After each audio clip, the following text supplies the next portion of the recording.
अध्यक्ष महोदय, छत्रपती संभाजी महाराजांच्या बलिदान दिना दिवशी देश धर्म पर मिटने वाला शेर शिवा का छावा था, महापराक्रमी परम प्रतापी एक ही शंभू राजा था, धर्म की रक्षा के लिए अपनी तलवार व छाती मुगलों के समक्ष अड़ा देने वाला मां भारती के वीर सपूत छत्रपति संभाजी महाराज की पुण्यतिथि पर कोटिशा नमन। सन्माननीय अर्थमंत्री महोदय यांनी मांडलेल्या अर्थसंकल्पावर बोलत असताना, हा अर्थसंकल्प म्हणजे निवडणुका झाल्यामुळे सामान्य जनतेकडे पाठ फिरवणारा आहे असे म्हणल्यास वावगं ठरणार नाही।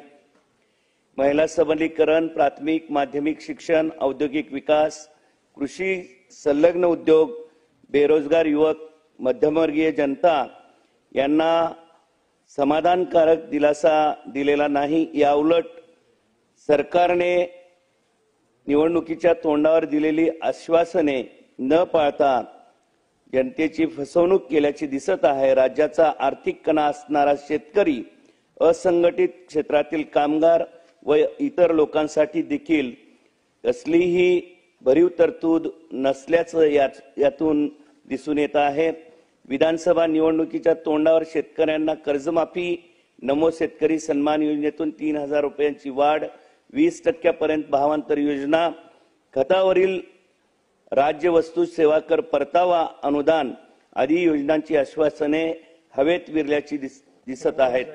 माझी सन्माननीय मंत्री महोदयांना विनंती आहे की शेतकऱ्याच्या शेतमालाला वाजवी भाव द्यावा, नगदी पिकांसाठी नव्याने लागवड, पणन योजना, सौर पॅनल, नगदी आच्छादित शेतीला प्रोत्साहन अनुदान यांच्यासह निवडणुकीत दिलेली आश्वासने पूर्ण करावीत। विविध सामाजिक मंडळांची घोषणा मोठा गाजावाजा करून करण्यात आली आहे। अशा SC, ST, OBC साठी असणाऱ्या महामंडळांना कोणतेही नवीन अर्थसहाय्य दिलेले दिसत नाही, नव्या योजना दिसत नाहीत। याकरिता दादांना माझी विनंती असेल की आपण भरीव आर्थिक तरतूद करून अल्पसंख्याक समाजासह सर्व सामाजिक महामंडळांना मदत करावी। उमरगा लोहारा तालुक्यामध्ये 1993 ला प्रलयंकारी झालेला भूकंपाच्या नंतर अवर्ग भूकंपग्रस्त भागामध्ये महिला बहुउद्देशीय केंद्राची स्थापना करण्यात आली होती। यांच्या इमारतीचे बांधकाम जागतिक बँकेच्या वतीने करण्यात आले होते। यांच्यासाठी वार्षिक केवळ 46,400 अनुदान मान्य आहे। तेही अनुदान गेली 12 वर्ष बंद आहे। ते अनुदान पूर्ववत द्यावं व यामध्ये वाढ करण्यात यावी। शिक्षक पात्रता परीक्षा म्हणजे स्टेट या मध्ये पास असणाऱ्या भूकंपग्रस्त विद्यार्थ्यांना त्यांच्या हक्काच्या भूकंपग्रस्तासाठी राखीव जागावर नियुक्ती द्यावी। भूकंपग्रस्तासाठी राखीव असणाऱ्या जागा इतरांसाठी कन्वर्ट करण्यात येऊ नये आणि पवित्र पोर्टलवर नोंदणी करण्याची त्यांना संधी द्यावी। त्याच पद्धतीने पवित्र पोर्टलच्या माध्यमातून 11,000 शिक्षण सेवकांची भरती करण्यात आली आहे। शिक्षकांच्या उर्वरित जागा भरतीसाठी महाभरती मोहीम सुरू करावी। 15 मार्च 2024 चा शासन निर्णय काल अंशतः त्यामध्ये बदल करण्यात आलेला आहे, परंतु तो रद्द करण्याची मागणी मी या ठिकाणी करतो आहे। हा शासन निर्णय म्हणजे सरकारी शाळेसाठी लावण्यात आलेला करेक्ट कार्यक्रम असं म्हणता येईल। कृपया याच्यावर पुन्हा शिक्षकांची पदे पूर्वीप्रमाणे कायम करण्याचा निर्णय घेण्यात यावा। अनेक म्हणजे हजारो शिक्षक अंशतः अनुदानावर आहेत, 20%, 40% पगारीवर नोकऱ्या करत आहेत। यांच्या वेतनासाठी म्हणजेच 100% वेतनासाठी आपण प्रयत्न करावेत अशी मंत्री महोदयांना मी विनंती करतोय। अध्यक्ष महोदय, मोठ्या आशेनं बजेटकडे ही सगळी मंडळी नजर लावून बसलेली होती, परंतु त्यांचा खूप मोठा भ्रमनिरास झालेला आहे। राष्ट्रीय आरोग्य धोरणानुसार आरोग्य क्षेत्रासाठी अर्थसंकल्पाच्या किमान 8% निधीची तरतूद केली जावी।